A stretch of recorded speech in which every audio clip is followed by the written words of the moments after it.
Le sommet de Paris met en évidence le potentiel de l'IA dans le domaine de la santé, tout en soulignant des progrès encore nécessaires pour optimiser son utilisation. Alors que l'IA continue de se développer, elle promet de révolutionner la médecine, offrant des outils précieux pour améliorer le diagnostic et le traitement des patients. Parmi eux, un robot conversationnel conçu par l'entreprise Ardery, basé entre l'Afrique du Sud et les États-Unis, se distingue. Notre IA va apporter des réponses concrètes et adaptées en matière de santé sexuelle et de prévention du VIH, qui sont des sujets encore très tabous.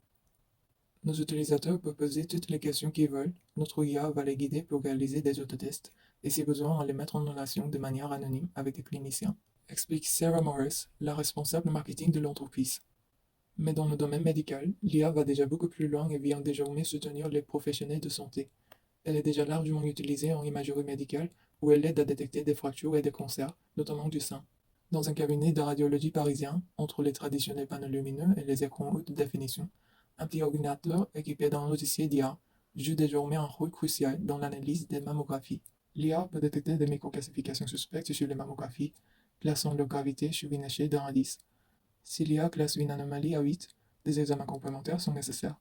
Détaille le docteur Grégory Lansner, radiologue et président de la Société savante de la radiologie pour la région Île-de-France.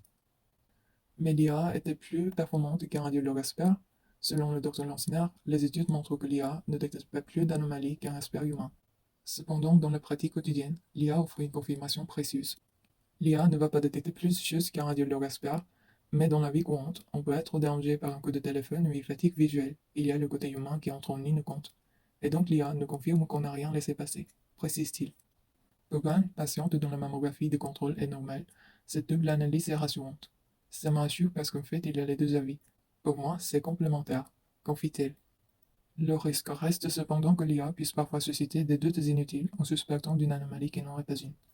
Ça peut nous faire perdre du temps et juste faire des clichés de plus à la patiente et l'inquiéter pour rien, explique le docteur Christine Salé.